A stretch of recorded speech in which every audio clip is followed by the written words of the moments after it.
প্রিয় দর্শক, আপনাদের সবাইকে স্বাগত জানাচ্ছি ডেইলি স্টারের নিয়মিত আয়োজন স্টার ডিসকোর্সের আজকের পর্বে।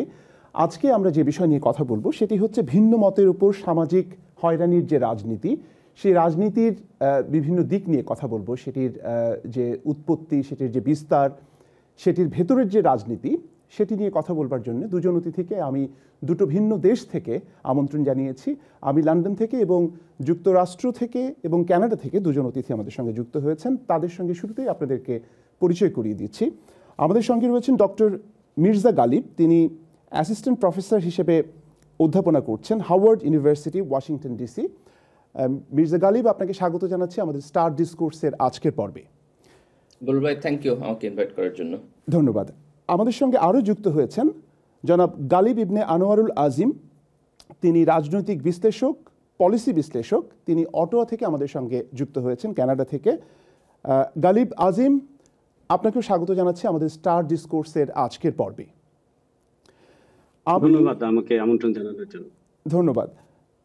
আমি শুরুটা করতে চাই ডক্টর মির্জা গালিব। আপনি শিরোনাম দেখে নিশ্চয়ই বুঝতে পারছেন যে আমাদের সমাজে ভিন্ন মতের যে সহাবস্থান, সেটির যে আকাঙ্ক্ষা, সেটির বিপরীতে সাম্প্রতিক সময়ে ঘটে যাওয়া বেশ কিছু ঘটনা আমাদের অনেককেই ব্যথিত করেছে। বোধ করি এটি একটি আধুনিক অগ্রসরমান সমাজে অনাকাঙ্ক্ষিত। তো আমি একটু, যেহেতু আপনারা দুজনই গবেষণা এবং বিশ্লেষণের জায়গা থেকে অনেক কিছু দেখেন, আমি শুরুতে আপনার কাছে একটু জানতে চাইব যে রাজনৈতিক দলগুলো কি সচেতনভাবে ভিন্ন মতের জায়গাটিকে সংকুচিত করছে, নাকি এটি একটি দীর্ঘমেয়াদী সামাজিক প্রবণতা? আপনি কি মনে করেন মির্জা গালিব? বলবো আপনাকে অসংখ্য ধন্যবাদ এবং আমার সহ আলোচক, তো ওনার সাথে আমার নামের মিল আছে। So that's very fine, nice to see another Ghalib in the screen.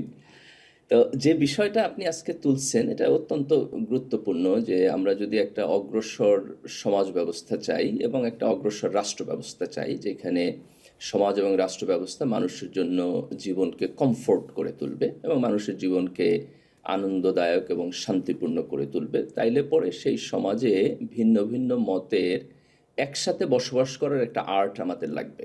যে different people have different opinions, কিন্তু তারা হচ্ছে একসাথে একটা পলিটি হয়ে উঠতে পারে, একসাথে একই সমাজে বসবাস করতে পারে এবং সেই জায়গায় তার ওপিনিয়ন সে এক্সপ্রেস করতে পারে, ভিন্ন মতগুলো আলাপ আলোচনা করতে পারে, ডিফারেন্স অফ ওপিনিয়ন আলাপ আলোচনার মধ্য দিয়ে একটা কনভার্জিং জায়গায় এসে দাঁড়াইতে পারে। এটা আমাদের লাগবে। এটা যদি আমরা করতে না পারি, তাহলে সেই সমাজ ব্যবস্থাটা একটা ভালো সমাজ ব্যবস্থা হয়ে ওঠে না। এখন আমরা যদি আমাদের বর্তমান জায়গায় বাংলাদেশকে দেখি, এটাকে ধরেন আমরা শুধু রাজনৈতিক জায়গা থেকে দেখলে হবে না। রাজনৈতিক জায়গায় তো আমাদের ভিন্ন ভিন্ন ওপিনিয়ন একসাথে কনভার্জ হয় না। আবার আপনি দেখবেন যে সামাজিক জায়গাতেও কনভার্জ হয় না, ধর্মীয় জায়গাতেও অনেক সময় কনভার্জ হয় না এবং আমরা নানান ধরনের টেনশন আমরা আমাদের সমাজের মধ্যে দেখি। তো আমার কাছে মনে হয় এটাকে আমি তিনটা জায়গা থেকে আইডেন্টিফাই করার চেষ্টা করব। একটা জায়গা আইডেন্টিফাই চেষ্টা করব হচ্ছে আপনার সামাজিক কালচার, যে মানুষের বিশ্বাস, মানুষ কিভাবে বড় হইতেছে, সেইখানে এই প্রক্রিয়াগুলো কিভাবে আসছে, স্কুলে গিয়ে যখন পড়াশোনা করতেছে তখন সে কি পড়তেছে, কি দেখতেছে, এই সামাজিক প্রক্রিয়াটা একটা ডাইমেনশন। একটা ডাইমেনশন আমি করব হচ্ছে রাজনৈতিক প্রক্রিয়া, যে ধরেন রাজনৈতিক এনভায়রনমেন্টে ভিন্ন ভিন্ন রাজনৈতিক আইডেন্টিটিকে আমরা কিভাবে একসাথে আলাপ আলোচনার মধ্যে আনি, সেখানে অসহিষ্ণুতা আছে কিনা, সেখানে আপনার ভায়োলেন্স আছে কিনা, সেখানে হচ্ছে শক্তি প্রয়োগ আছে কিনা, এটা মানুষের মাইন্ডসেটকে খুব হিউজ ইম্প্যাক্ট করে। এবং আরেকটা জায়গা যেটা খুবই আপনার ইম্পর্টেন্ট একটা জায়গা, সেটা হলো যে সমাজে বিচার ব্যবস্থা কাজ করে কিনা। যে ধরেন যে মানুষ কখন হচ্ছে আইন নিজের হাতে তুলে নেয়, মানুষ মূলত অতিরিক্ত অসহিষ্ণু এবং আইন নিজের হাতে তুলে নেয় যখন সে দেখে যে তার ন্যায় বিচার পাওয়ার, অথবা যেটাকে সে ন্যায় বিচার বলে মনে করে, যেই জায়গায় সে অ্যাগ্রিভড হয়, সেইখানে এই ন্যায় বিচার পাওয়ার কোনো প্রক্রিয়া যদি সমাজের মধ্যে না থাকে অথবা রাষ্ট্রের মধ্যে না থাকে, তখন সে মনে করে যে আমি যদি সভ্য পন্থায় এইখানে কমপ্লেইন করি, তাইলে পরে এই কমপ্লেইনটা কোনো কাজে লাগতেছে না, এটা জাস্ট ফর নাথিং, আমি শাউট করতেছি। তখন সে মনে করে যে এটা আমি আমার হাতে তুলে নিই আইনটা। যেমন আপনি বাংলাদেশের সমাজ ব্যবস্থা যদি দেখেন, আপনি দেখবেন যে এইখানে একজন চোর ধরা পড়লে গণপিটুনি দিয়ে মেরে ফেলে, ছিনতাইকারী ধরা পড়লে গণপিটুনি দিয়ে মেরে ফেলে। আমি ছোটবেলায় দেখছি আপনার আমাদের এলাকায় ডাকাত ধরে ফেললে মানুষ গণপিটুনি দিয়ে মেরে ফেলে। এই মানসিকতাটা কেন? তার কারণ হচ্ছে তার বিচার ব্যবস্থার প্রতি কোনো আস্থা নাই। এবং এর মধ্যে দিয়ে সে বড় হয়েছে, সে জানে যে বিচারের কথা এসব কেতাবি কথা কইয়া এই সমাজে কোনো লাভ নাই। রাইট। তো তার এখন ফলে সে নিজে মির্জা গালিব, আপনি যে তিন ভাগে দেখার চেষ্টা করছেন বিষয়টা খুবই খুবই ইন্টারেস্টিং। তো আরো বিস্তারিতভাবে হয়তো সেটি বলবার সুযোগ আছে, কিন্তু এই জায়গাটিতে যেটি আমি জানতে চাই যে আমরা দেখলাম যে বিগত আওয়ামী রেজিমের 15-16 বছরে যখনই কোনো একটা ঘটনা ঘটেছে বাংলাদেশে, বিপর্যয় ঘটেছে, তখন যারা ভিন্ন মত পোষণ করত, অর্থাৎ রাজনৈতিকভাবে প্রতিপক্ষ ছিল, সেটি বিএনপি হতে পারে, জামায়াত হতে পারে, তাদেরকে দোষারোপের একটি সংস্কৃতি ছিল। এবং আমরা 5ই আগস্টের পরে দেখলাম যে ঠিক প্রায় একইভাবে বিষয়টি ফিরে এসেছে। যা কিছুই হচ্ছে সেগুলোকে বিচারের মুখোমুখি দাঁড় না করিয়ে বা বিচারিক কাঠামোর মধ্যে নিয়ে না এসে সব কিছুর মধ্যে ফ্যাসিবাদী ট্যাগ এবং আওয়ামী লীগকে দোষারোপের একটি প্রবণতা আমরা লক্ষ্য করছি। তো আপনি যে থার্ড পয়েন্টটা বললেন যে জুডিশিয়ারি যদি ঠিকমতো কাজ করতে না পারে, যদি মানুষ বিচার না পায়, সেক্ষেত্রে এটা তো দোষারোপের সংস্কৃতির ভেতর দিয়ে প্রবাহিত হবে। মানে আসলে তো এই সমস্যা থেকে উত্তরণ সম্ভব নয়। এক্স্যাক্টলি, আমরা যদি একই জিনিস কন্টিনিউ করি তাহলে একই জিনিস কাম ব্যাক করবে। কিন্তু এখানে একটা ফাইন টিউনিং আছে, সেটা হলো যে দেখেন আওয়ামী লীগ গত 15 বছরে যখন এই জিনিসটা এস্টাবলিশ করছে তখন কিন্তু আমাদের একটা ডেমোক্রেটিক প্রসিডিউর ছিল। আপনি 91 থেকে আমরা মোরাললেস একটা ডেমোক্রেটিক ইনস্টিটিউশন বিল্ডিং এর মধ্য দিয়ে গেছি। এটা ঠিকঠাক মতো সবসময় কাজ করে নাই, অনেকগুলো জায়গাতে এটা আপনার আন্ডার ডেভেলপড ছিল, কিন্তু একটা অনগোয়িং প্রসেস ছিল। আওয়ামী লীগ সেখান থেকে এই সিস্টেমটাকে পুরো কোলাপস করছে। তো এইটা একটা ক্রাইম এবং এটার মধ্যে দিয়ে আমরা অনেকখানি পিছিয়ে গেছি। আর 5ই আগস্টের পরে এই সিচুয়েশনটাকে আমি এইভাবে দেখার চেষ্টা করব যে আমাদের একটা সিস্টেমই নাই। আপনি একটা ভাঙা জায়গায় দাঁড়াইছেন, তাই না? 15 বছর মানুষ ফ্রাস্ট্রেটেড ছিল, তারা দেখছে যে বিচার বিভাগ কাজ করতেছে না, আপনার রাজনৈতিক প্রক্রিয়া কাজ করতেছে না, রাজনৈতিক ভিন্নমতের কারণে সে আপনার অপ্রেসড হইতেছে। তো এই শূন্য থেকে আবার একটা সিস্টেম ডেভেলপ করা, এই জায়গাটাতে একটু সময় লাগবে। এই জায়গাটাতে কিছুটা কেওয়াস আপনি যদি দেখেন তাহলে এটাকে আমি খুব আনএক্সপেক্টেড বলবো না, কারণ হচ্ছে একটা ভাঙা সমাজ ব্যবস্থার মধ্য দিয়া এটা হইতেই পারে। কিন্তু এই কেওয়াসটা যদি কন্টিনিউ হয়, আপনাকে দেখতে হবে ডিরেকশনটা, যে ডিরেকশনটা কোন দিকে। ডিরেকশনটা কি আমরা একটা ইনস্টিটিউশন বিল্ড আপের দিকে যাইতেছি না কেওয়াসকে ম্যাক্সিমাইজ করতেছি? যদি আমরা কেওয়াসকে ম্যাক্সিমাইজ করি সেটা রং ডিরেকশন, আর যদি আমরা বিল্ডিং এর দিকে যাই সেটা রাইট ডিরেকশন। কিন্তু আপনি একটাকে আরেকটার সাথে তুলনা করতে পারবেন না, কারণ হচ্ছে আমরা একটা পুরো ভাঙাচোরা সমাজ ব্যবস্থার মধ্যে কিন্তু আছি আফটার দিস 15 ইয়ার্স। আসবো আপনার কাছে মির্জা গালিব আবারও।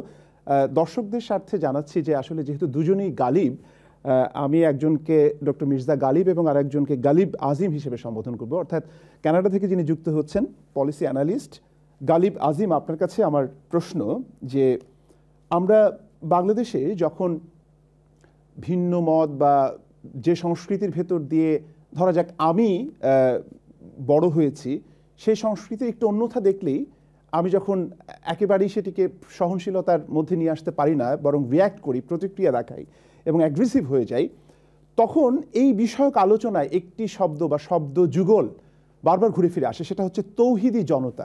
তৌহিদি জনতার কার্যক্রমকে আপনি কিভাবে দেখেন আজিম? জি, ধন্যবাদ।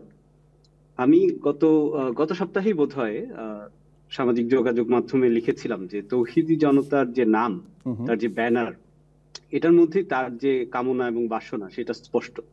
এটা হচ্ছে সে একটা একত্ববাদী কাইন্ড অফ মনোলিথিক সমাজ চায়, একটা মনোপলি চায় তার চিন্তা, এবং সেই চিন্তার মধ্যে কোনো ধরনের ডেভিয়েশন, ডাইভার্সিটি এইটাকে সে অ্যালাউ করবে না, এবং এখানে সে ভায়োলেন্সের আশ্রয় নেবে, সে নানান ধরনের সহিংসতার মাধ্যমে অপরকে চেপে রাখার চেষ্টা করবে। এবং এটা শুধু আজকে না, এটা আমাদের স্বাধীনতার আগে পরে সবসময় আমরা দেখেছি, নানান ব্যানারে সবসময় হয়েছে। এখন আমরা দেখছি যে তৌহিদি জনতা বা এই শব্দ যুগলটা আপনি যেটি বললেন যে সেটি প্রমিনেন্ট হয়ে উঠছে।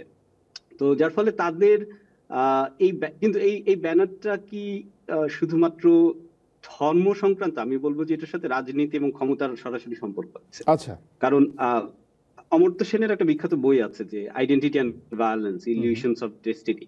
তো তিনি দেখাচ্ছেন যে আইডেন্টিটি পলিটিক্স সবসময় হচ্ছে ভায়োলেন্সের মাধ্যমে অপরকে কোণঠাসা করার একটা প্রচেষ্টা নেয়, এবং তারা যদি জিতে যায় সেখানে তারা আধিপত্য বিস্তার করে এবং তারা অপরকে কোণঠাসা করে বা তাড়িয়ে দিয়ে সে সমাজ, সেই অর্থনীতি, সেই রাজনীতিতে আধিপত্য বিস্তার করে। আর এটার পেছনে থাকা একটা ইলিউশন, একটা ডেস্টিনির ইলিউশন। আমি বাংলাদেশের ক্ষেত্রে পার্টিকুলারলি আমাদের যারা ফার রাইট বলে যদি আমি আখ্যায়িত করি, ট্র্যাডিশনাল যে পলিটিক্যাল সায়েন্সের ট্যাগিং বা ইত্যাদি আলোচনা যেটি আসে, তো তাদের একটা কামনা বা স্বপ্ন হচ্ছে যে এখানে একটা গ্লোরিয়াস ইসলামিক সিভিলাইজেশন বা স্টেট হবে।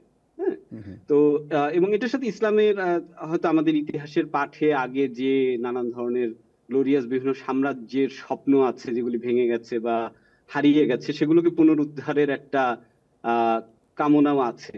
হ্যাঁ, তো এই সব মিলেমিশে এখানে একটা জটিল পরিস্থিতি তৈরি হয়েছে।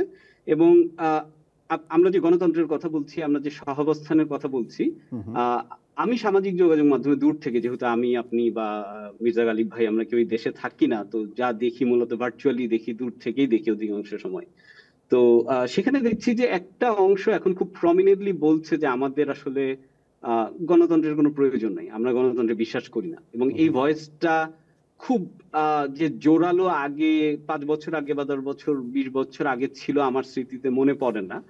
ওই আকাঙ্ক্ষাও কিন্তু এখন বেশ সচকিত হয়ে উঠছে। তাহলে এই আকাঙ্ক্ষাগুলিকে আমরা কাউন্টার ব্যালেন্স কিভাবে করব, এটা কিন্তু আমাদের সামনের যে মানে ডেমোক্রেটিক ট্রানজিশন এবং ভবিষ্যৎ, এটাকে বড় আকারে নির্ধারণ করে দিবে বলে আমি মনে করি। আপনার বিশ্লেষণের শুরুর দিকে আপনি বলছিলেন যে এই যে ফার রাইট যে আইডিওলজি, সেই জায়গাটিতে যদি আপনি বাংলাদেশের কনটেক্সটে বিচার বিবেচনা করেন, তাহলে জামায়াত ইসলামের রাজনীতিকে আপনি কোথায় রাখবেন? তাদেরকে আপনি ফার রাইট এভাবে চিত্রিত করবেন, নাকি তাদের যে রাজনৈতিক অবস্থান সেটিকে ভিন্নভাবে ব্যাখ্যা করবার সুযোগ রয়েছে? আমি বলবো যে অ্যাটলিস্ট নাও, মানে আমরা যদি বর্তমান কনটেক্সটে ধরি, they are pretending to be moderate right. Okay, কিন্তু তারা যখন শক্তিশালী হতে থাকে, তাদের ছায়াতলে এবং ওই আবহে আরো অন্যান্য ফার রাইট যারা সরাসরি, মানে জামাত ইসলামী তো বলে যে আমরা গণতন্ত্রের মধ্যে থাকতে চাই, আমরা পার্লামেন্টারি পলিটিক্সে কম্পিট করতে চাই, এবং তারপরে নানান লেজিসলেটিভ উপায়ে এবং পলিসিগতভাবে আমরা ইসলাম বা সেই সংক্রান্ত চিন্তাধারাকে রাষ্ট্রীয় বিভিন্ন নীতিতে আদর্শে প্রমোট করতে চাই। তো এটা তাদের প্রকাশ্য এবং তাদের বিভিন্ন পলিসি ডকুমেন্টারি অবস্থান বলে আমি অন্তত যেটুকু বুঝেছি। কিন্তু সেই পর্দার অন্তরালে যারা একটু বিভিন্ন ফ্রিঞ্জ গ্রুপ আছে, ফ্রিঞ্জ এলিমেন্ট আছে, যারা সরাসরি আবার নিজেরা জামাত ইসলামীর অংশ না, এবং ঐতিহাসিকভাবে তাদের অনেকের সাথে মওদুদিবাদ বা সেই সংক্রান্ত তত্ত্বের এবং জামাত সংগঠন হিসেবে তাদের দ্বন্দ্ব, আদর্শিক দ্বন্দ্ব এবং মাঝেও নানান ধরনের দ্বন্দ্ব আমরা ইতিহাসে দেখেছি। এখন আবার আমরা দেখেছি যে তাদের মধ্যে একটা ব্রড কোয়ালিশন গড়ে তোলারও একটা চেষ্টা হচ্ছে।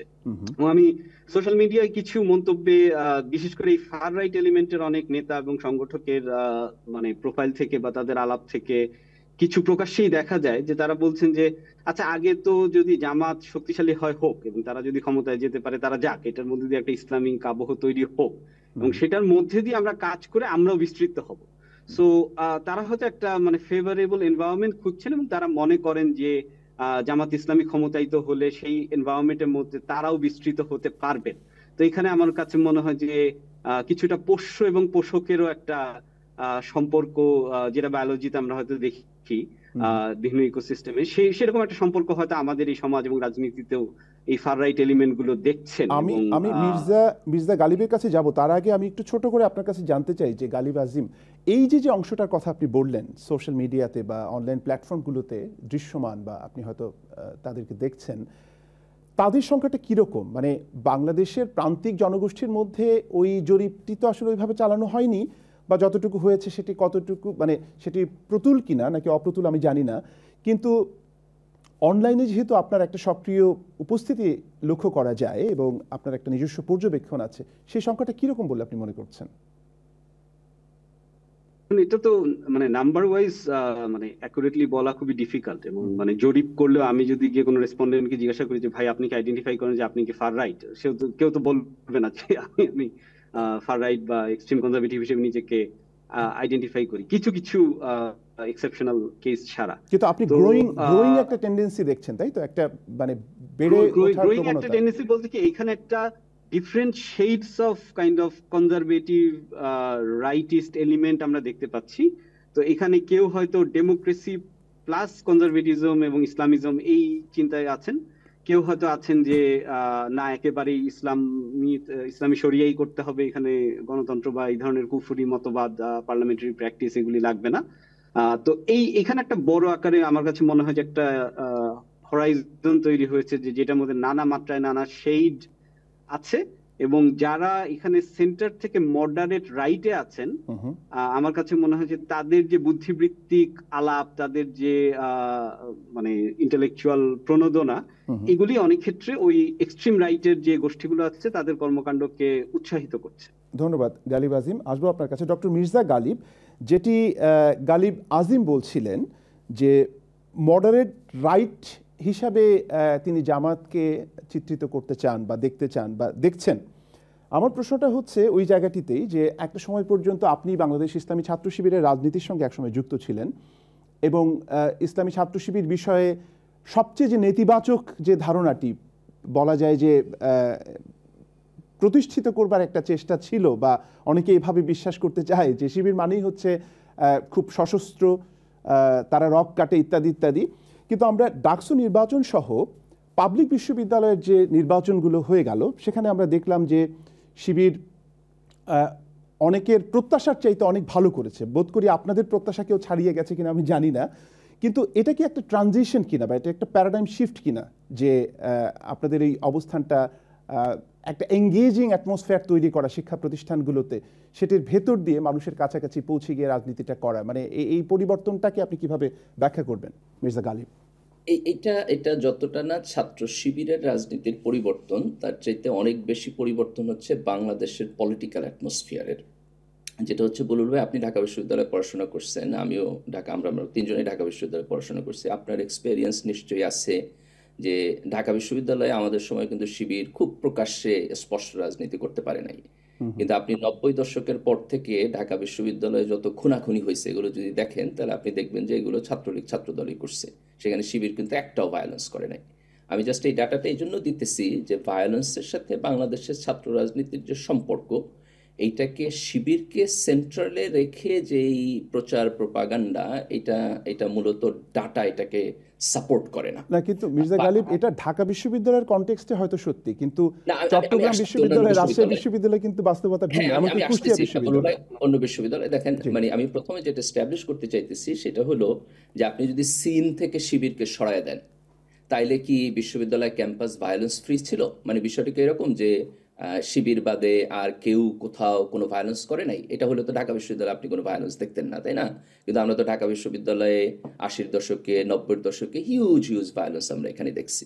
সেকেন্ড কোশ্চেন হলো, অন্যান্য বিশ্ববিদ্যালয়গুলোতে ছাত্র শিবিরের সাথে ভায়োলেন্সের একটা রিলেশনশিপের প্রশ্ন আসছে এবং সেখানে একটা ভায়োলেন্ট সিচুয়েশন আসলেই হয়েছে। এবং আপনি যদি সেখানে হিস্ট্রি দেখেন তাহলে দেখবেন যে ছাত্র শিবিরের যে গণতান্ত্রিক অধিকার সেটাকে খুব ভায়োলেন্টলি অপ্রেস করা হয়েছে বিভিন্ন ক্যাম্পাসে, এবং একসময় ছাত্র শিবির রিয়্যাক্ট করছে এবং রিয়্যাক্ট করার পরে এই ভায়োলেন্সের যে সার্কেল তার মধ্যে জড়ায় গেছে।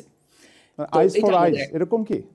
জি, সরি, আইস ফর আইস মানে চোখের বিনিময়ে চোখ, এরকম ছিল আপনি যখন ভিকটিম হন এবং আপনার জন্য যখন কোনো জাস্টিস থাকে না, তখন হচ্ছে এইটা আইস ফর আইস না, এটা অনেকটা হচ্ছে আপনার ওন রাইটকে ডিফেন্ড করা আর কি। ধরেন আপনি একটা ললেস সোসাইটিতে থাকলে আপনার নিজের ডিফেন্সের জন্য আপনি যেটুকু করবেন, ছাত্র শিবির সে ওইটুকু করছে। এরপর প্লাস মাইনাস তো কিছু হয়, সব কিছু তো আর গ্রামার মাইনা হয় না। কিন্তু আমি যদি ওভারঅল জায়গাটা দেখি তাহলে ছাত্র শিবির কখনো সিস্টেম্যাটিকলি ভায়োলেন্সকে আপনার হচ্ছে অ্যাগ্রেসিভ ওয়েপন হিসেবে ইউজ করে নাই। তারা একদম, আমি আসলে আমার প্রশ্নটা একটু অন্য জায়গায় ছিল। আমি আসলে যেটি জানতে চাইছিলাম আপনার কাছে যে এই যে একটা শিফট, মানে ইমপ্রেশনের জায়গা থেকে যে শিবির আগে এটা করতো এখন এটা করছে, এঙ্গেজ হচ্ছে, তাদের ব্যবহার ভালো দেখলে মনে হয় যে আমার আর্গুমেন্টটা হলো, আমি বলছি যে মানে প্রশ্নটা আমি একটু শেষ করলে আপনার জন্য উত্তর দিতে সুবিধা হবে, যে তাহলে কি এই যে একটা বহুমাত্রিক সমাজের কথা আমরা বলি, যে নারী অধিকার থেকে শুরু করে ভিন্ন ধর্মের, ভিন্ন বর্ণের, অন্যদেরকেও সমান গুরুত্ব দিয়ে রাজনীতি করার যে প্রবণতাটা, সেটা তো ধরেন 70-এর বা 80-র দশকে ওইভাবে আমরা দেখিনি শিবিরের মধ্যে। তো সেই পরিবর্তনটা এসছে কিনা, এটাই হচ্ছে আমার জানা। সেই পরিবর্তনটা আসছে, এর কারণ হলো এই পরিবেশটা আমাদের রাজনীতিতে আগে ছিল না। যেমন দেখেন যে এইবার ডাকসু নির্বাচনে কোনো ভায়োলেন্স হয় নাই, কোনো রাজনৈতিক দল এখানে ভায়োলেন্স করার মতো সাহস করে নাই। এই সেফটি নিয়ে একটা পলিটিক্যাল এনভায়রনমেন্ট যদি আরো আগে থাকতো তাহলে শিবিরের মধ্যে এই পরিবর্তনটা আপনি আরো আগে দেখতেন। কারণ পলিটিক্যাল ফিলসফির জায়গা থেকে শিবির অলওয়েজ এঙ্গেজিং ছিল, কিন্তু একটা নিউট্রাল এবং ডেমোক্রেটিক এনভায়রনমেন্টের মধ্যে ছাত্রদের সাথে এঙ্গেজ হওয়ার সুযোগটা ছাত্র শিবির আগে পায় নাই। এই 5ই আগস্টের পরে আমরা একটা পলিটিক্যাল এনভায়রনমেন্ট দেখলাম যে যেইখানে আপনি ভায়োলেন্সের ভয় না কইরা সাধারণ ছাত্রদের সাথে আপনি এঙ্গেজ হতে পারবেন, যে কারণে আপনি ছাত্র শিবিরের মধ্যে এটা দেখছেন। একটা জিনিস পরিবর্তন হয়েছে আমরা যদি বলি, যেমন ধরেন যে ছাত্র শিবির এবং জামাতের পলিটিক্যাল ফিলোসফির মধ্যে একটা কোশ্চেন আসছে, যে কোশ্চেনটা হলো যে আপনি ইসলামকে কিভাবে ইমপ্লিমেন্টেশন করবেন। যে ধরেন ইসলামে একটা মোরাল ফিলোসফি আছে এবং আপনি সমাজে তাকায় দেখলেন যে এই মোরাল ফিলোসফিটা এখানে ভায়োলেটেড হয়। এখন আপনি এটাকে ফিক্স করতে চাইতেছেন, এই ফিক্সটা আপনি কিভাবে করবেন? এই প্রক্রিয়াটা আমি যদি বলি যে ইসলামিস্টদের চিন্তার মধ্যে এটা হচ্ছে এইরকম যে আপনি রাষ্ট্র ক্ষমতা ইমপ্লিমেন্টেশনের মধ্য দিয়ে এটা করবেন। ওভার দ্য টাইম আমার কাছে মনে হয়েছে যে একটা গণতান্ত্রিক প্রক্রিয়ার মধ্য দিয়ে যাওয়ার কারণে ইসলামিস্টদের মধ্যে এই চিন্তাটা আসছে যে আপনি ডেমোক্রেটিকলি মোর সোশ্যাল এঙ্গেজমেন্টের মধ্য দিয়া এই পরিবর্তনটা করলে সেটা অধিক সাস্টেইনেবল হবে। Right. এই চিন্তাটা আমি দেখতেছি, যে আমি যদি অবজারভার হিসাবে, not an political activist, Right. Observer হিসাবে দেখি। রাইট। তো সেই জায়গাটিতে আপনি ধরেন যে সংবিধান সংস্কারের যে প্রস্তাব বা যে ধরনের প্রস্তাবনা আমরা দেখতে পাচ্ছি, সেখানে বহুত্ববাদের কথা আসছে। এখন শিবির থেকে আমি যদি একটু জামায়াতের দিকে শিফট করি, যে জামায়াত ইসলামের যে রাজনীতি, সেখানে আমরা ধর্ম এবং নারীদের যে অংশগ্রহণ, সেই জায়গাটিতে বরাবরই দেখি যে পার্টিসিপেশনের ক্ষেত্রে একটা বহুত্ববাদী সমাজে যে ধরনের অংশগ্রহণ হয়, সেই অংশগ্রহণটা কিন্তু আমরা দেখি না। তো সেই জায়গাটিতে কি শিবির বা জামায়াত ইসলামী নিজেদেরকে বদলে ফেলবে বলে আপনি মনে করছেন? যেমন দেখি না বলতে আপনি আরেকটু স্ট্যাটিস্টিক্যালি ব্যাখ্যা মানে করতে ধরা যাক পারবেন যে অমুসলিমদের প্রতিনিধিত্বটা কিভাবে হবে জামায়াত ইসলামের রাজনীতিতে? একজন দুজনকে টোকেনিজম করে আপনি নমিনেশন দিয়ে দিচ্ছেন, সেটা তো আর পার্টিসিপেশন নিশ্চিত হচ্ছে না। এম্পাওয়ারমেন্টের কথা বলছি, নাম্বার ওয়ান। নাম্বার টু হচ্ছে যে নারীরা নেতৃ পর্যায়ে কোথায় আছেন, মানে আপনাদের আমির বা আপনাদের যে কাঠামো, সেই কাঠামোতে নারীদের যে উপস্থিতি, সেটাকে কি আপনি ইনক্লুসিভ মনে করেন কিনা, মানে নেতৃত্ব স্থানীয়, মানে নেতৃস্থানীয় জায়গাটিতে? হ্যাঁ, আপনি যদি জামাত ইসলামের রাজনীতিকে দেখেন তাহলে নারীদের উপস্থিতি আমি সংখ্যার বিচারে যদি বলি তাহলে বলবো আওয়ামী লীগ এবং বিএনপির চাইতে তুলনামূলকভাবে বেশি। আমি নেতৃত্বের কথা বলছি, মানে কিন্তু একদম একেবারে শীর্ষ নেতৃত্বের কথা বলছি। আপনি শীর্ষ নির্বাহী পরিষদ যদি বলেন সেখানে নাই, ওনারা নারীদের জন্য একটা আলাদা সেপারেট ব্রাঞ্চ মেনটেন করেন, যেটা আওয়ামী লীগ বিএনপির চাইতে কিছুটা আলাদা ফরম্যাটে আছে। আর আমি যদি মাইনরিটির ব্যাপারে বলি তাহলে জামাত যেহেতু একটা ইসলাম বেসড রিলিজন, তো এইখানে অন্য ধর্মের লোকেরা তাদের লিডারশিপে আসতে পারে না। তো তার ফলে আপনি যেটাকে টোকেনিজম বলতেছেন, যে তাদেরকে যদি আপনি ইনক্লুসিভ হন, হয়তো পার্টি মনোনয়ন দিতে পারবে, কিছু কিছু জায়গায় আনতে পারবে, কিন্তু পার্টির ভিতরে আনতে পারবে না। এখন প্রশ্নটা হলো যে পার্টির ভিতরে যদি নন মুসলিম এবং অন্যান্যদের পার্টিসিপেশন না থাকে, তাহলে জামাতে যে পার্টি যখন জাতি এবং নেশনের জন্য পলিসি ফরমেশন করবে তখন তারা বায়াসড হবে কিনা, তাই না? এটা অনেক সময় হতে পারে। যেমন ধরেন আপনি একটা কমিউনিস্ট পার্টি, তো সেখানে তো আপনি লিবারেল ক্যাপিটালিজমে বিশ্বাস করা লোকেরা এই পার্টির মধ্যে ঢুকতে পারবে না। এই পার্টিতে তো আপনার কমিউনিজমের আইডিয়ার মধ্যে দিয়ে ঢুকতে হবে। ধরেন বিএনপি একটা পার্টি, তো সেটা তো বাংলাদেশি জাতীয়তাবাদের উপরে আসছে। আপনি ধরেন খুব কট্টর আওয়ামী লীগ, যিনি বাঙালি জাতীয়তাবাদ বিশ্বাস করেন, তিনি তো ওইখানে যাইতে পারবেন না। তো একটা রাজনৈতিক দল নানানভাবে কিন্তু ভিন্ন চিন্তার মানুষরে তারা রাজনীতির মধ্যে ইনক্লুডেড করে না, কিন্তু সমাজে তো ভিন্ন ভিন্ন চিন্তার মানুষ থাকে। তো এই রাজনৈতিক দল যখন ক্ষমতায় যাবে তখন তার দায়িত্ব হইল যে সে এমন একটা পলিসি ডেভেলপ করবে যে পলিসিটা সবাইকে ইনক্লুড করবে। যে আপনি আপনার দলীয় যেই হচ্ছে বিভিন্ন জায়গায় বাদ দিতেছেন, বাধা দিতেছেন, এইটা রাষ্ট্র ইমপ্লিমেন্টেশন করবেন না আপনি।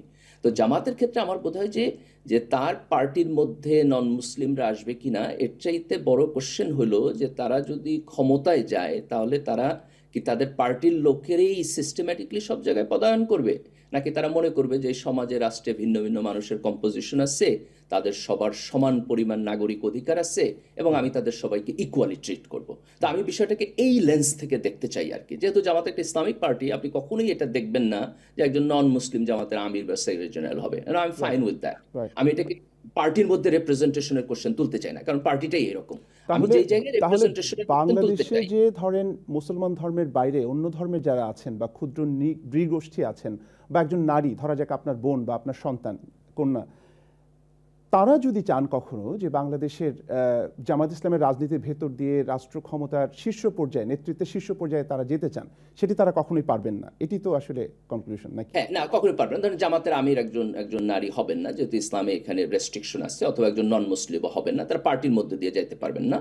কিন্তু আমার পয়েন্টটা হলো যে তারা রাষ্ট্র ক্ষমতায় অধিষ্ঠিত হইলে কি ধরেন যে এই নন মুসলিমদের, মাইনরিটিদের বা উইমেনদের নাগরিক অধিকার এবং তাদের ফ্লাউরিশ করার যেই সোশ্যাল আপব্রিঙ্গিং সেটাকে ইকুয়ালি অনার করবেন কিনা, আমি সেই প্রশ্নটাকে মনে করি টু দ্য পয়েন্ট আমাদের সেন্ট্রাল কোশ্চেন। নিশ্চয়ই ডক্টর মির্জা গালিব, আসবো আপনার কাছে আবারও। আমি গালিব আজিম আপনার কাছে আসতে চাই যে আমরা যে মব সংস্কৃতির একটি বিস্তার দেখেছি 5ই আগস্ট, গত বছরের 5ই আগস্টের পরে, সেখানে আমরা উপদেষ্টাদের অনেকেই বিভিন্নভাবে বিচ্ছিন্নভাবে কথা বলতে শুনেছি। কেউ কেউ এটি নিয়ে অসহায়ত্ব প্রকাশ করেছেন, কিন্তু কোনো না কোনোভাবেই এই অন্তর্বর্তী সরকারের শীর্ষ পর্যায় থেকে শুরু করে যেটি আগের একটা লেগেসি বা আগের একটা ধারাবাহিকতা এবং দায়িত্ব নিয়ে সেটিকে যে একটা বিচারের মুখোমুখি আনার যে বিষয়টি, সেটি তারা করেনি। এটি কেন করেনি বলে আপনার কাছে মনে হচ্ছে? মানে সংস্কার হচ্ছে একদিকে, অন্যদিকে যাকে খুশি তাকে ট্যাগ দিয়ে ভিক্টিমাইজ করা হচ্ছে। তো তাহলে বিষয়টা কি দাঁড়ালো বলে আপনি মনে করেন? উপদেষ্টা পরিষদের এবং মূলত এখন যারা মানে রাষ্ট্র পরিচালনার মূল চাবিকাঠি ধরে আছেন তাদের কথা যদি বলি, আমার কাছে মনে হয় এর একাংশ হচ্ছেন ভীরু এবং দুর্বল। তাদের আসলে রাষ্ট্র ক্ষমতা, প্রশাসন যন্ত্র এগুলোর উপরে কোনো গ্রিপ নাই। সো আপনি আশা করলে এবং তারা চাইলেও তারা এটা এক্সিকিউট করতে পারবে না, কারণ আলটিমেটলি এক্সিকিউশন পাওয়ারটা তাদের নাই। আর কিছু অংশ আমার কাছে মনে হয় যে তারা হয়তো চাইছেন যে এইভাবে একটা নৈরাজ্যকর পরিস্থিতি তৈরি হোক। এটার পিছনে অনেক ধরনের কনস্পিরেসি থিওরি শোনা যায়, এখন এগুলা তো সাবস্টেনশিয়েট করা কঠিন, তো এগুলার আলাপে যাব না। তো মানে অনেকেই বলার চেষ্টা করছেন এটা ক্ষোভের বহিঃপ্রকাশ। মানে আপনার কি মনে হয় যে শুধু ক্ষোভের বহিঃপ্রকাশ দিয়ে এটা যারা বলছেন, আমার মনে হয় তারা হচ্ছে এই মব কেন্দ্রিক যা ভায়োলেন্ট গোষ্ঠী এদের প্রতি সহানুভূতিশীল এবং তাদেরকে পৃষ্ঠপোষকতা দিতে উৎসাহী। তো তাদের আইডিওলজিক্যাল এন্ড ফিলোসফিক্যাল লিনিং হয়তো ওইদিকে, তারা এই ভায়োলেন্সকে এনকারেজ করতে চান এবং সেই জন্য এটাকে ওইভাবে পোর্ট্রে করার চেষ্টা করেন। সো এখানে কয়েক ধারার মিক্স আছে। কিছু আছে অক্ষম এবং দুর্বল প্রশাসক, কিছু আছে যারা হয়তো চাইছে যে এটা জল খোলা হোক, আর কিছু আছে যে তারা চায় এই ডমিনেন্সটাই, এই ভায়োলেন্সটা দিয়ে একটা মানে ফিয়ার ফ্যাক্টর তৈরি করে আমরা বাকি সবাইকে এটা সরল প্রমিত রাস্তার বাংলায় বলে যে দৌড়ের উপর রাখি। তো এই তিনটা এলিমেন্ট আমার কাছে মনে হয় যে মিলেমিশে আছে। এবং আরেকটি ইন্টারেস্টিং বিষয়, মানে দুঃখজনক আবার একই সঙ্গে খুব মানে ইন্টারেস্টিং টু অবজার্ভ, যে একটা সময় ছিল বাংলাদেশে রাজনীতির যে বাস্তবতা, সেখানে আমরা দেখেছি যে যদি কোনো রাজনৈতিক দল শক্তিশালী হয় এবং ভিন্ন মতের সঙ্গে তার যদি দ্বিমত থাকে বা ভিন্ন মতকে যদি তাকে সে দমন করতে চায়, তাহলে ক্যাডার বাহিনীকে লেলিয়ে দিত। আমরা অনলাইন যে অ্যাক্টিভিজম আমরা দেখতে পাচ্ছি, এটি যে শুধু 5ই আগস্টের পরে সেটি বলবো না, এটি আওয়ামী লীগের সময় প্রবলভাবে ছিল। আমরা জানি যে বিভিন্ন নামে তাদের এক ধরনের অ্যাক্টিভিটিস ছিল এবং তারা একটা ট্রল আর্মির ভূমিকায় অবতীর্ণ হয়েছিল, এবং সেটি থেকে আমরা এখনো মুক্ত হতে পারছি না। এই প্রবণতাটি শেষ কোথায়? মানে এটি শেষ কোথায়? এটা তো টক্সিক হয়ে যাচ্ছে বলে অনেকে মনে করছেন। এখন মানে সমাজে এবং রাজনীতিতে, রিয়েল পলিটিক্সে, রিয়েল ইকোনমিতে যদি আপনার টক্সিসিটি থাকে, সেটা তো ভার্চুয়াল বলয়ে আসবেই। এবং এটা ভার্চুয়াল ফ্রন্ট আর একটা নতুন ফ্রন্ট তৈরি হচ্ছে, যেটা গত 1-1.5 দশকে, এবং সেটা আরো ঘনীভূত হবে। এআই পাওয়ার্ড ভার্চুয়াল ফ্রন্টের ওয়ারফেয়ার আরো মারাত্মক হবে। সো আমার কাছে মনে হয় যে এটা থেকে রিভার্স করার আমি খুব সহজ কোনো ওয়ে আউট দেখি না। এখন একটা হচ্ছে যে আমাদের কিছু ধরেন খুব ভিশনারি পাইওনিয়ার লিডারশিপ যদি থাকে, যে প্রত্যেক মোটামুটি মেজর দলে তারা বললেন যে না, এই টেম্পারেচারটা কমাও, রাষ্ট্রের, রাজনীতির এবং সমাজের উত্তাপটাকে কমাও, কারণ আমাদের অন্য অনেক সমস্যা আছে। আমাদের কোটি কোটি মানুষ দরিদ্র, আমাদের বেকারত্ব, আমাদের স্বাস্থ্য শিক্ষা ইত্যাদির অবস্থা ভালো না। So let's focus on those constructive things rather than toxicity. তো সেটা খুব টপ টায়ার লিডারশিপ থেকে প্রত্যেক, এবং এটা একটা গেম থিওরির মতো। মানে এটা ধরেন আমি একা চাইলাম কিন্তু আপনি চাইলেন না, তো আপনি আমার এগেইনস্টে অ্যাটাক বজায় রাখলেন, তো আমাকে তো কাউন্টার অ্যাটাকে যেতে হবে, পলিটিক্সে টিকে থাকতে হলে। সো এটা এক পক্ষ বন্ধ করতে চাইছে, অন্যরা চাইছে না, এইভাবে হবে না। এটা এখন এই কনসেনসাস আদৌ বাংলাদেশে আমরা কোনোদিন দেখিনি এবং এটা এক্সপেক্ট করা কঠিন। ইভেন সংস্কার প্রক্রিয়া নিয়েও আমরা যে সুযোগটি পেয়েছিলাম, আমার মনে হয় যে ওই কনসেনসাস থেকেও দেখা যাচ্ছে যে আমরা আসলে এক জায়গায় মিলতে পারছি না। তো যার ফলে এটা হওয়া, বাস্তবতার সাপেক্ষে আশা করা খুব আমার কাছে মনে হয় যে চ্যালেঞ্জিং হবে। আর আরেকটা হচ্ছে যে এটার একটা বাউন্ডারি থাকতে হবে, যেটা লিগাল ইমপ্লিকেশন থাকতে হবে, যে আমি যদি অনলাইনে কাউকে হ্যারাস করি, কাউকে বুলি করি, এখানে বিভিন্ন মিস ইনফরমেশন ডিসইনফরমেশন ছড়াই। এখন ওইটার লিগ্যাল স্ট্রাকচার ইম্পোজ করা, ধরেন আমার কাছে মনে হয় যে ইভেন উন্নত বিশ্বের যাদের জাস্টিস সিস্টেম জুডিশিয়ারি ভালোভাবে ফাংশন করছে তাদের জন্য অনেক চ্যালেঞ্জিং, কারণ এগুলি এভার এক্সপান্ডিং লিগ্যাল ফ্রন্টিয়ার্স। তো তারাও ফিগার আউট করার চেষ্টা করছেন যে এটাকে কিভাবে ঠেকাবেন, এবং অনেক ক্ষেত্রে পারছেন না। অনেক ক্ষেত্রে ইলেকশন অথবা ভায়োলেন্সের ক্ষেত্রে এগুলির ব্যবহার দেখা যাচ্ছে। আমাদের মতো দেশে যেখানে আসলে জুডিশিয়ারি দুর্বল, তো সেখানে এটা আরো কঠিন। নিশ্চয়ই। এখন এই যে ট্রল আক্রমণ, এটি তো সাধারণ নাগরিকদের অনেকেই আমরা দেখছি যে বিশেষ করে 5ই আগস্টের পরে অনেকের মধ্যে রাজনীতিতে অংশগ্রহণ করবার একটা আকাঙ্ক্ষা তৈরি হয়েছে, ইচ্ছে তৈরি হয়েছে, এবং তারা মনে করছেন যে নতুনভাবে হয়তো রাজনীতি মাঠে আসা যায়, সক্রিয় হওয়া যায়।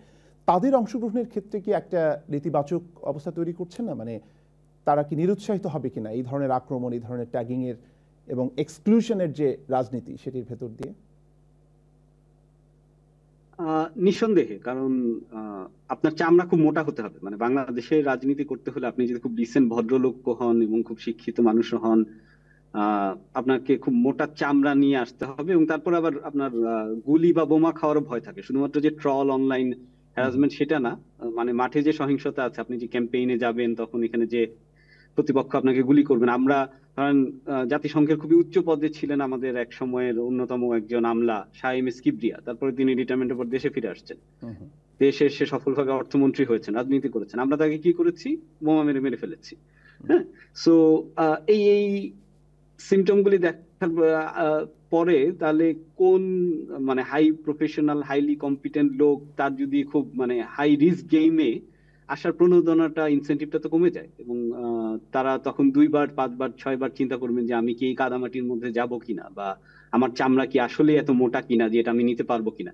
আর এটা হচ্ছে যে আমরা সব জেন্টলম্যান এগ্রিমেন্ট ভেঙে ফেলছি মনে হয়। যে পলিটিতে একটা ডিসেন্সি থাকতে হবে যে আমি আপনার সাথে রাজনৈতিক প্রতিপক্ষ আছে, শত্রুতা আছে, আমি আপনাকে হয়তো অ্যাটাক করতে পারি, আপনাকে ব্যঙ্গ করতে পারি, দ্যাটস ভেরি ফাইন। কিন্তু বউদেরকে নিয়ে, বাচ্চাদেরকে নিয়ে, ফ্যামিলি মেম্বারদেরকে নিয়ে এখন নোংরামি করা হচ্ছে। হ্যাঁ, তো এই সীমাগুলি তো সভ্যতার সীমা, আমরা কিন্তু ক্রমাগত আসলে অতিক্রম করে নোংরামির নতুন নতুন ইনোভেশনের দিকে যাচ্ছি। তো এবং হুইচ ইজ ভেরি অ্যালার্মিং মানে আমাদের ডেমোক্রেটিক ট্রানজিশনের জন্য। যেহেতু ভিন্ন মত নিয়ে কথা বলছিলাম, আমি মির্জা গালিবের কাছে যাবার আগে গালিব আজিম আপনার কাছে একটু ছোট করে জানতে চাই যে সাম্প্রতিক সময়ে আমি অন্তত লক্ষ্য করছি যে তরুণদের মধ্যে রাজনীতি নিয়ে এক ধরনের আগ্রহ তৈরি হয়েছে, তরুণ প্রজন্মের মধ্যে রাজনৈতিক সচেতনতা তৈরি হয়েছে। কিন্তু যতটা সচেতনতা তৈরি হয়েছে, আপনার কাছে কি মনে হয় যে তাদের মধ্যে ভিন্ন মতকে সয়ে যাবার বা ভিন্ন মতকে সহ্য করবার মানসিকতা সেই আনুপাতিক হারে তৈরি হয়েছে?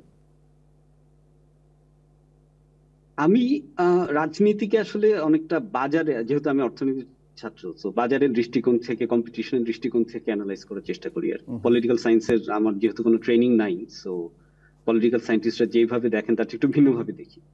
তো ভিন্ন মতকে দেখতে হলে এখানে হচ্ছে শক্তিশালী চেক এন্ড ব্যালেন্স মেকানিজম লাগবে, এবং এখানে প্রতিযোগী রাজনীতি লাগবে।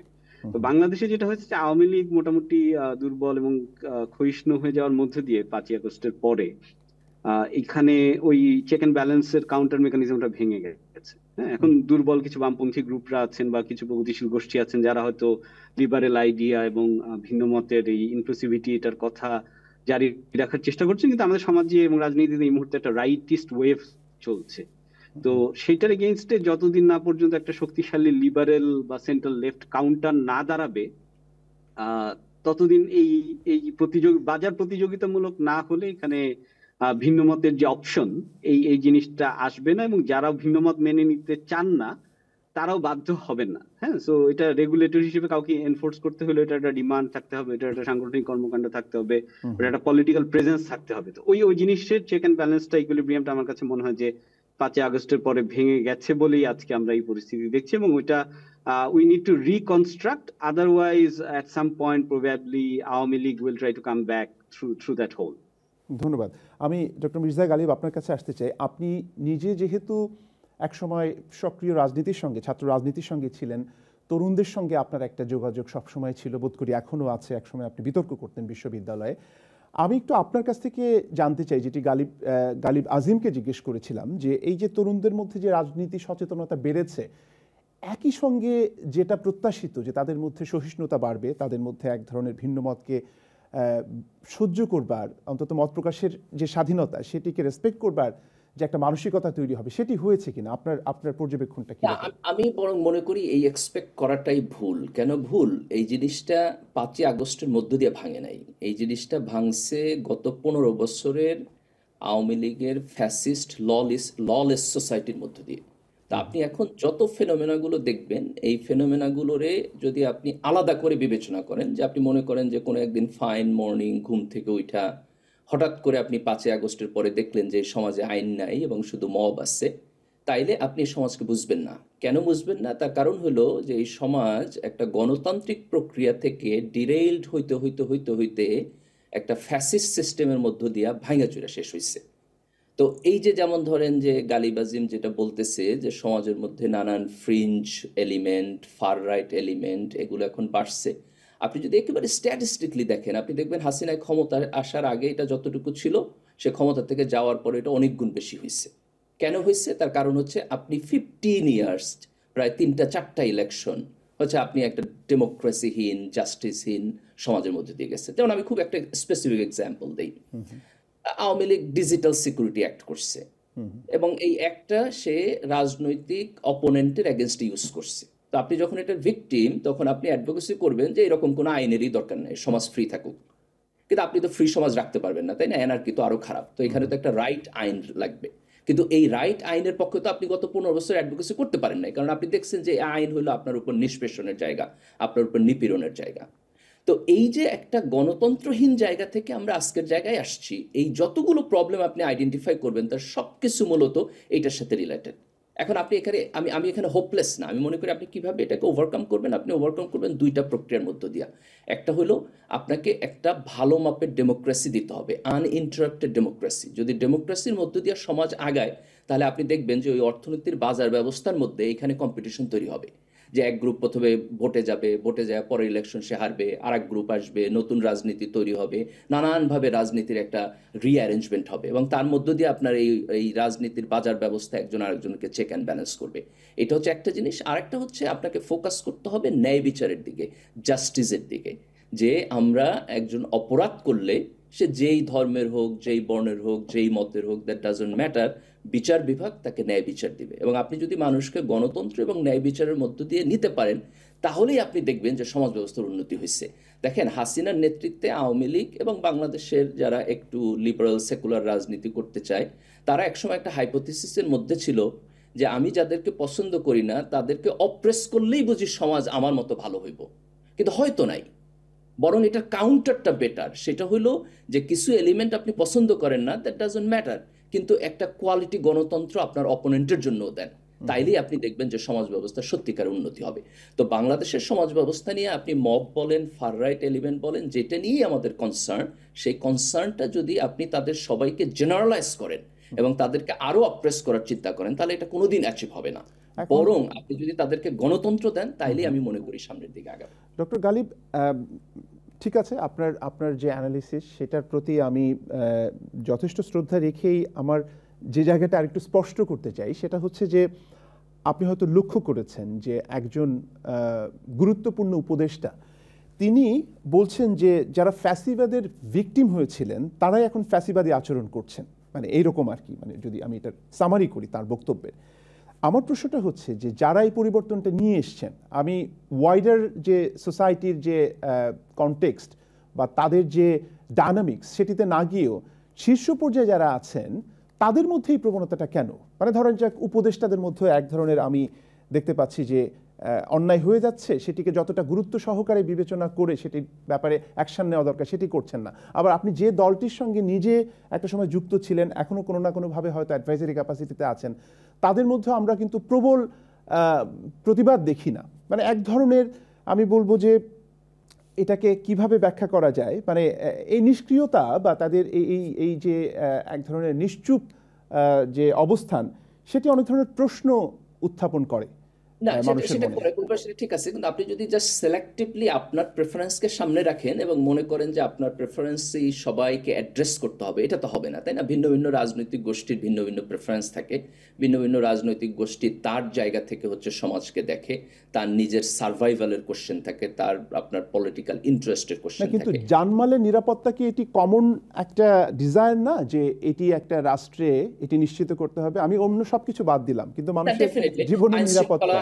আইন শৃঙ্খলা পরিস্থিতি যে অবস্থানে বাংলাদেশে আছে, এটা তো স্যাটিসফ্যাক্টরি সিচুয়েশনে নাই। এটাকে আপনার আরো ডেভেলপমেন্টের জায়গায় যাইতে হবে, এটা নিয়ে কোনো সন্দেহ নাই। ধরেন একজন নাগরিকেরও আপনার এক্সট্রা জুডিশিয়াল কোনো অপারেশনের মুখে পড়া উচিত না একটা সমাজ ব্যবস্থার। এই ব্যাপারে তো মানে আপনার নীতিগতভাবে কোনো ডিসএগ্রিমেন্ট নাই। আপনি যদি একটা সমাজ ব্যবস্থা তৈরি করেন, যে সমাজ ব্যবস্থায় আপনি আমার পলিটিক্যাল অপোনেন্ট অথবা আপনাকে আমি পছন্দ করি না বইলা হচ্ছে আপনার এক্সট্রা জুডিশিয়াল পদ্ধতিতে আমি আপনাকে অপ্রেস করলাম বা ভিকটিম করলাম, এটা কখনোই তো অ্যাকসেপ্টেবল কিন্তু না। সেটি কিন্তু হচ্ছে বলে এরকম অভিযোগও তো রয়েছে, মানে হ্যাঁ, ধরেন। না, সেটা হচ্ছে সমাজে, অফকোর্স হচ্ছে, কিন্তু প্রশ্ন হইল যে এখন যে সমাজ, এবং এখান থেকে আমি যদি ওখানে যাইতে চাই, তাহলে আমার যাওয়ার প্রক্রিয়াটা কি?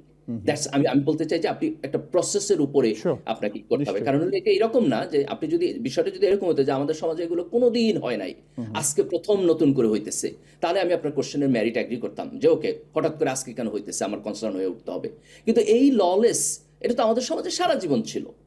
আমি বিশ্ববিদ্যালয়ে, ঢাকা বিশ্ববিদ্যালয়ে ধরেন যে ওই যে আপনার চাংখারপুল থেকে গাঁজাখোর ছেলেরা আইসা হচ্ছে লুঙ্গি চুরি করছে, এই কারণে তারা পিটাইয়া প্রায় আধামারা করে ফেলছে, এইটা দেখেই তো আমি বড় হয়েছি এই সমাজে। কিন্তু তাই বলে আপনি সেই এটা থেকে সমাজে তো হঠাৎ করে বলতে পারবেন না যে আইন আইন হাতে উত্তরণ তুলে হবে না নেওয়া একটা নতুন গালিব? ফেনোমেনা। এখান থেকে উত্তরণ হবে না, মানে আগে হয়েছে বলে আমাদেরকে সেটি মেনে নিতে হবে কেন? না, মানে আমরা তো সামনের উত্তরণ দিকে কেন এগোতে চাই। হয় নাই, আমার একটা প্রসিডিউরাল কোশ্চেন আমরা তুলি, উত্তরণটা কেন হয় নাই, আমাদের সমাজে এটা কেন নাই? তার কারণ হলো এই যে আইনের প্রতি আমাদের আস্থা নাই, এবং এটা আমরা উন্নতি করি। যেমন ধরেন আপনি যদি কোশ্চেন করতে চান, তাহলে আপনি কোশ্চেন করেন হাইকোর্টে বিচারক কিভাবে নিয়োগ হয়, সেই প্রসিডিউরে কি কোনো উন্নতি হয়েছে গত 20-25 বছরে? যদি এটা না হয়, যদি ভালো লোকেরা বিচারক না হয়, তার প্রমোশন যদি ঠিক মতো না হয়, তাহলে আপনি কিভাবে একটা ভালো সমাজ ব্যবস্থা নিশ্চয়ই, চাইবেন? নিশ্চয়ই। কাজে এইটা আমি যেটা বলতে চাইতেছি, এইটা এক্সট্রিমিজমের কোশ্চেন না, এটা গণতন্ত্র এবং ল অ্যান্ড অর্ডারের কোশ্চেন। যতদিন পর্যন্ত প্রায়োরিটি আপনি এই জায়গায় না আনবেন যে বিচার বিভাগে কিভাবে বিচারক নিয়োগ হইতেছে, তার প্রমোশন কিভাবে হইতেছে, তার আইনি ট্রেনিং কিভাবে হইতেছে, আমি গ্রেট জুডিশিয়াল মাইন্ড আমার বিচার বিভাগে পাইতেছি কিনা, এই কোশ্চেনে যদি আপনি না আসেন, তাহলে আপনি কোনোদিন এই সমস্যার সমাধান করতে পারবেন না। এটা এটা এটা জাস্ট শুধু সোশ্যাল মনস্তত্ব তো আছেই, কিন্তু এইটাকে এই জায়গায় আমাদের আনতে হবে। তো আমি মনে করি এই জন্য এইটাকে যদি আপনি রিয়েলি সলভ করতে চান, তাহলে বড় কোশ্চেন হইলো যে আমার পলিটিক্যাল সিস্টেম ঠিক মতো কাজ করতেছে কিনা, আমার জুডিশিয়াল সিস্টেম ঠিক মতো কাজ করতেছে কিনা। বিচার বিভাগের উপর আস্থা বাদে আপনি কোনোদিন তো মব জাস্টিস আপনি বন্ধ করতে পারবেন না একটা সমাজে। এটা এটা ধর্মের কোশ্চেন না, এটা রিলিজনের কোশ্চেন না, এটা মূলত ইনসাফ এবং ন্যায় বিচারের সিস্টেমের কোশ্চেন। নিশ্চয়ই, নিশ্চয়ই। ধন্যবাদ ডক্টর মির্জা গালিব। আমি গালিব আজিম, আমরা অনুষ্ঠানের শেষ পর্যায়ে আমি দু একটি বিষয় একটু আপনাদের সামনে তুলে ধরে আজকের অনুষ্ঠানটি শেষ করতে চাই। তার মধ্যে একটি গুরুত্বপূর্ণ বিষয় হচ্ছে যে আমরা আজকের অনুষ্ঠানটিকে যেভাবে শুরু করেছি, যে এটির মধ্যে কি কেবলই রাজনীতি, নাকি এটার মধ্যে সত্যিকার অর্থেই সমাজের এমন কিছু দিক রয়েছে, মানে এই সমস্যাগুলো কি সামাজিক কিনা, দীর্ঘমেয়াদী সামাজিক প্রবণতা কিনা। গালিব আজিম, আপনার কাছে আমি একটু জানতে চাই যে আমরা লক্ষ্য করেছি যে পৃথিবীতে অনেক ধর্মের এক ধরনের সহাবস্থান রয়েছে। ক্রিশ্চিয়ানিটি বলেন বা হিন্দুইজম বলেন বা বুদ্ধিজমকে যদি কেউ আক্রমণ করে, যেভাবে আমরা মুসলমানরা যেভাবে রিয়্যাক্ট করি, প্রতিক্রিয়া দেখাই, অনেকেই বলেন যে অন্যদের প্রতিক্রিয়াটা এত ব্যাপক হয় না। এটির কারণ কি বলে আপনি মনে করেন? প্রথম কথা হচ্ছে যে এই পর্যবেক্ষণটির সঙ্গে আপনি একমত কিনা। দ্বিতীয়টি হচ্ছে যে যদি একমত হয়ে থাকেন, তাহলে এটি কেন হয়? মানে আমাদের অনুভূতি বা আমাদের সংবেদনশীলতা কি একটু বেশি, নাকি আমরা আসলে পৃথিবীব্যাপী অনেক বেশি আক্রান্ত হচ্ছি বলে আপনার মনে হয়?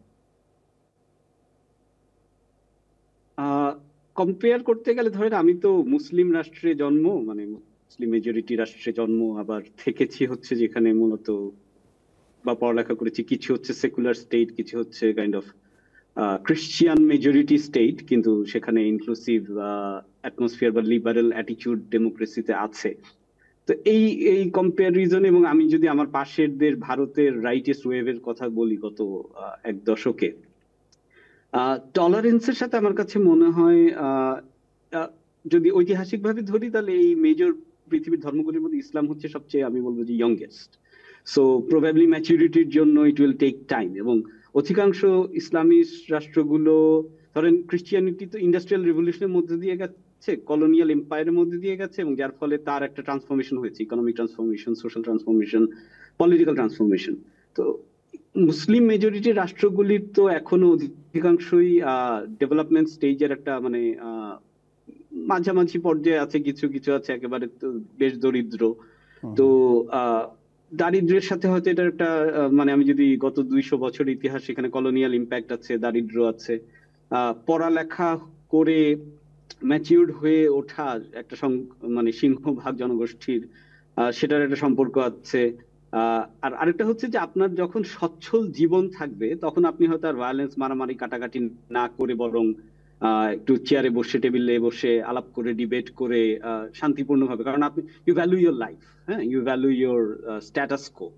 তো মুসলমান প্রধান অনেক দেশে অতিমাত্রায় দারিদ্র্য এবং নানা ধরনের স্ট্রাকচারাল ইনইকুয়ালিটি আছে, যেগুলি মানুষকে আর বিশ্বাস করতে দেয় না, যেটি মির্জা গালিব বলছিলেন যে এখানে আর জাস্টিস পাওয়া সম্ভব। তো ওই ইনটলারেন্স গুলি এটা সমাজে নানা স্তরে ছড়িয়ে থাকে, এটা ধর্মের ক্ষেত্রে এই রিয়াকশন গুলি দেখা যায়। এখন এইটা থেকে আমাদের প্রশ্ন হচ্ছে যে তাহলে মুসলিম সোসাইটি গুলি, মুসলিম মেজরিটি কান্ট্রি গুলি কিভাবে ম্যাচিউরড হয়ে উঠতে পারে। এখন এই ম্যাচিউরিটি একটা লং প্রসেস। এটা ধরেন ক্রিশ্চিয়ানিটি 1600-1700 শতকে মানে রেনেসা থেকে ধরেন লুথারিজমের উত্থান, তার মধ্যেও নানান ক্ল্যাশ এন্ড ভায়োলেন্স হয়েছে, তাই না? মানে প্রোটেস্ট্যান্ট ক্যাথলিকদের মধ্যে এবং ক্রিশ্চিয়ানিটি নানা শাখার মধ্যে মারামারি, কাটাকাটি, যুদ্ধ, রক্তারক্তি হয়েছে। তো এটার মধ্যে দিয়ে এখন পোস্ট ইন্ডাস্ট্রিয়াল রেভলিউশন সোসাইটি গুলিতে অনেক নর্থ আমেরিকান কিছু কান্ট্রি, ওয়েস্ট ইউরোপ, ইস্ট ইউরোপের কিছু কান্ট্রিতে তারা এখন মেনে নিয়েছে, ভাই এসব মারামারি, কাটাকাটি, সহিংসতা ভালো লাগে না, তোমার যেটা মন চায় তুমি লেখো, তোমার যেটা মন চায় তুমি বলো, আমার যদি মনে হয় যে আমি ডিবেটে এঙ্গেজ হবো, তোমারটা মানি না, তর্ক বিতর্ক করবো, তারপরে বাসায় চলে যাব। হ্যাঁ, তো ওই ম্যাচিউরিটিটার দিকে ইসলামিস্ট কান্ট্রিগুলি বা মুসলিম প্রধান রাষ্ট্রগুলি যারা আবার ডেমোক্রেসিতে আছে, তারা ম্যাচিউরিটির দিক থেকে পিছিয়ে আছে। এখন এটা কি আমরা আমাদের জেনারেশন বা আর আগামী 1-2 প্রজন্মের মধ্যে ম্যাচুরিটিটা অর্জন করে স্থিতিশীল হতে পারবো কিনা, সেটা একটা মানে এখন ভবিষ্যতে আমরা বেঁচে থাকলে হয়তো দেখবো। কিন্তু এই স্থিতিশীলতা না থাকলে আবার আমাদের মানে দরিদ্র দেশ থেকে স্থিতিশীল অর্থনীতিতে রূপান্তর হবে না। তো ওই কারণে মানে আমি আমাদের সহনাগরিকদেরকে এটাও ভেবে দেখার আহ্বান জানাই যে আমাদের শেষ পর্যন্ত দিন শেষে খেয়ে পরে ভালো শিক্ষা, ভালো স্বাস্থ্য নিয়ে বেঁচে থাকতে হয়। হ্যাঁ, তারপরে আদর্শিক, ফিলোসফিক্যাল, ধর্মীয় নানান ডিবেট থাকে। এখন সেই ভায়োলেন্স, সেই রক্তারক্তি যদি মুখ্য হয়ে দাঁড়ায়, তখন তো বাকি আমার পেটে টান পড়বে, আমার স্বাস্থ্য, শিক্ষা, চিকিৎসা, হাউজিং, এগুলি নিয়ে টান পড়বে। তো আমরা কি সেই দরিদ্র করুণ জীবন চাই কিনা? তো এই সব মিলেমিশে আমার কাছে মনে হয় যে এই কারণগুলি বিরাজ করে। ধন্যবাদ। অনুষ্ঠানের একেবারে শেষ পর্যায়ে দুজনের কাছে ছোট্ট দুটো প্রশ্ন করে আজকের অনুষ্ঠান শেষ করব। প্রথমে গালিব আজিম আপনার কাছে যাব, তারপরে মির্জা গালিব আপনার কাছে আসবো। সেটা হচ্ছে যে আমরা দীর্ঘ সময় ধরে দেখেছি যে একটা সময় পর্যন্ত একটা পলিটিক্যাল ডিস্টিংশন ছিল এভাবে, বা আইডিওলজিক্যাল একটা ভাগ ছিল যে বাঙালি জাতীয়তাবাদ, বাংলাদেশি জাতীয়তাবাদ, এইরকম। এরপরে আমরা দেখেছি যে গত 16 বছরে আওয়ামী লীগের শাসনকালে মুক্তিযুদ্ধের চেতনার কথা বলে আমরা দুর্নীতি থেকে শুরু করে জুডিশিয়াল সিস্টেমকে নষ্ট করা থেকে শুরু করে নির্বাচন ব্যবস্থাকে ধ্বংস করা, এই অসংখ্য বিষয় ঘটেছে। এবং এসব দেখার কারণেই আপনাদের মতো যারা বিশ্লেষক রয়েছেন তারা অনেকেই মন্তব্য করেন যে তরুণ প্রজন্ম এখন আর খুব পার্টিকুলার কোনো একটা আইডিওলজিক্যাল যে অ্যালাইনমেন্টের সঙ্গে থাকা বা এলিজিয়েন্স দেখানো, সেটা তারা দেখাচ্ছে না। তো তাহলে আগামী দিনগুলোতে গণতন্ত্র পুনরুদ্ধারে বা গণতন্ত্রের যে পথ চলা, সেখানে তরুণদের ভূমিকাটাকে আপনি কিভাবে দেখেন? যেহেতু দুজনই একসময় বিতর্ক করতেন, মুভমেন্টের সঙ্গে ছিলেন, এখনো অপেক্ষাকৃত তরুণ আমি বলবো। যদি গালিব আজিম আপনাকে দিয়ে শুরু করি। আচ্ছা, আমি পার্সোনালি আমি পরিচয়বাদী রাজনীতি, ধরেন জাতীয়তাবাদ, বাঙালি জাতীয়তাবাদ হোক, বাংলাদেশি জাতীয়তাবাদ হোক, অথবা ইসলামিস্ট রাজনীতি হোক, আমি মনে করি যে এগুলো আমার মানে খাওয়া পড়া সমস্যা সমাধানের জন্য সাফিসিয়েন্ট না। হ্যাঁ, তো আমাদেরকে একটা ট্রানজিশন করতে হবে, আমাদের জেনারেশন এবং আমাদের যে আপকামিং পলিটিক্যাল জার্নি এবং পার্লামেন্টারি প্র্যাকটিস, সেখানে আমাদেরকে ইকোনমিক অ্যান্ড সোশ্যাল পলিসির জায়গায় ট্রান্সফরমেশন ঘটাইতে হবে। ওই জায়গাগুলি বিতর্ক নিয়ে, ওইটার ইমপ্লিমেন্টেশন পদ্ধতির তর্ক বিতর্ক নিয়ে ফোকাস বেশি করতে হবে। এবং রাজনীতিটা সেই মুখী হয়ে উঠতে হবে। হ্যাঁ, যেমন মানে আমি যদি আমেরিকায় বলি বা কানাডায় বলি, এখানে কনজারভেটিভ ভার্সেস লিবারেল রাজনীতির একটা বড় ডিবেট হচ্ছে যে ট্যাক্স রিফর্ম কিভাবে হবে, বড় লোকদের উপরে বেশি ট্যাক্স আরোপ করা হবে নাকি মধ্যবিত্ত এবং গরিবরা বেশি ট্যাক্স দিবে। এটা একটা ইলেকট্রাল ডিবেটের মেজর কনফ্রন্টেশনের ইস্যু হয়ে দাঁড়ায়। হ্যাঁ, ইকোনমিক পলিসি কিরকম এক্সপানশন হবে নাকি সংকোচন হবে, সেটা একটা মেজর ইস্যু হয়ে দাঁড়ায়। তা আমরা আমাদের ওই রিয়েল ইকোনমি, রিয়েল ওয়ার্ল্ডের সমস্যার রাজনীতি এটা আমাদের তরুণরা করবে। আমি আশা করি যে এটাই প্রত্যাশা, এবং এটা শুধু তরুণদের প্রত্যাশা হওয়া উচিত তা না। আমার বাবা মাও তো চান যে এই রক্তারক্তি, ভায়োলেন্স এবং মানে পরিচয়বাদী রাজনীতির বদলে তারা যদি একটা ভালো চিকিৎসা সেবা পান, ভালো রাস্তাঘাট পান, আরামদায়ক পাবলিক ট্রান্সপোর্ট পান। হ্যাঁ, এটা এটা যে কোনো প্রজন্ম নির্বিশেষে আমার কাছে মনে হয় সবার কমন গ্রাউন্ডের চাওয়া। তা আমি অনুরোধ করব আমাদের রাজনীতিবিদদেরকে যে আমাদেরকে সেই কমন গ্রাউন্ড গুলিকে খুঁজে পেতে হবে এবং ওই সলিউশন গুলির জন্য আমাদের রাজনীতি করতে হবে। ধন্যবাদ Ghalib Azim. Doctor Mirza Ghalib, youth demographic যে পেনিট্রেশন সেইটাকে বিবেচনা করে যদি আপনি তাদের কন্ট্রিবিউশনটাকে আগামীতে কিভাবে দেখতে চান যদি একটু ব্রিফলি বলেন। আমি খুব প্রিসাইসলি একটা পয়েন্ট বলবো শুধু, যে রিসেন্টলি যতগুলো পোল হয়েছে বাংলাদেশে আপনি যদি দেখেন তাহলে প্রায় মোর দ্যান 50% লোক এখন আনডিসাইডেড যে তারা কাকে ভোট দিবে। এটা আমার বোধ হয় যে বাংলাদেশ হিস্ট্রিতে একটা নিউ ফেনোমেনা, যে পলিটিক্যাল পার্টির সাথে অ্যাটাচমেন্ট না। তো এবং এদের একটা লম্বা অংশ আপনার ইয়ুথ। তো এরা যদি শুধু ভোটিং প্যাটার্নের ক্ষেত্রে কোনো দলের প্রতি আনকন্ডিশনাল বায়াস প্রদর্শন না করে, বরং ব্যক্তিকে অ্যাসেস করে যে প্রার্থী, তার দলের নির্বাচনী ম্যানিফেস্টো, বক্তব্য, এজেন্ডা, এটাকে অ্যাসেস করে তারা যদি ভোট দেয় এবং তারা হচ্ছে এই পার্টি লয়ালটির বাইরে দাঁড়ায় থাকে, আর আমাদের যদি ডেমোক্রেসি থাকে, তাহলে আমি মনে করি যে 2-3টা ইলেকশনের মধ্য দিয়ে আমরা রাজনীতির একটা গুণগত পরিবর্তন দেখব। আমি মনে করি এই কি হইলো, এই রাজনীতি পরিবর্তনের মূল চাবিকাঠি হইলো আপনার ভোটারদের হাতে। যদি একটা সুষ্ঠু গণতন্ত্র থাকে, তারা যদি তাদের জাজমেন্ট অ্যাপ্লাই করে এবং পলিটিক্যাল পার্টিগুলো যদি দেখে যে 1-2টা ইলেকশনে তাদের খুব সিনিয়র লিডার কিন্তু হাইরে গেছে, কিন্তু আপনি ধরেন 30, 35, 40 বছরের একটা ইয়াং ছেলে তার ভালো এজেন্ডার কারণে সে জিতে গেছে, তাহলে আপনি দেখবেন যে নেক্সট ইলেকশনে অনেক কিছু চেঞ্জ হয়ে যাবে। তো আমরা এই পরিবর্তনটা মানে একেবারে ধরেন একটা দ্বার প্রান্তে আসি। তো আমি মনে করবো যে আমাদের এইটা খুব বড়, যে আমরা অনেক সময় রাজনৈতিক দলগুলোর কাছে চাই যে সবকিছু তারা করবে, তারা কেন ভালো হয়ে যায় না, তারা কেন মিথ্যা কথা ছাড়ে না, তারা কেন করাপশন ছাড়ে না। কিন্তু আমি যদি তার জন্য বাজার তৈরি না করি তাহলে তো সে কোনোদিন ছাড়বে না, তাই না? আমার ভোটিং প্যাটার্ন চেঞ্জ করতে হবে। আমি মনে করি তরুণদের ভোটিং প্যাটার্ন চেঞ্জ হলে রাজনীতি বদলাবে বাংলাদেশে। অনেক ধন্যবাদ ডক্টর মির্জা গালিব এবং গালিব ইবনে আনোয়ারুল আজিম। প্রিয় দর্শক, আমরা অনুষ্ঠানের একেবারে শেষ পর্যায়ে আমরা শুনছিলাম দুজনের বাংলাদেশের রাজনীতি এবং ভিন্ন মতের উপর সামাজিক হয়রানির যে রাজনীতি, সে বিষয়ে তাদের নিজস্ব পর্যবেক্ষণ এবং সেটি আপনাদের সঙ্গে শেয়ার করে নিয়েছেন। আগামী সপ্তাহের যে স্টার ডিসকোর্স সেটি দেখবার আমন্ত্রণ জানিয়ে আজকের মতো এখানে বিদায় নিচ্ছি। যেখানে আছেন ভালো থাকুন, সুস্থ থাকুন, ডেইলি স্টারের সঙ্গেই থাকুন।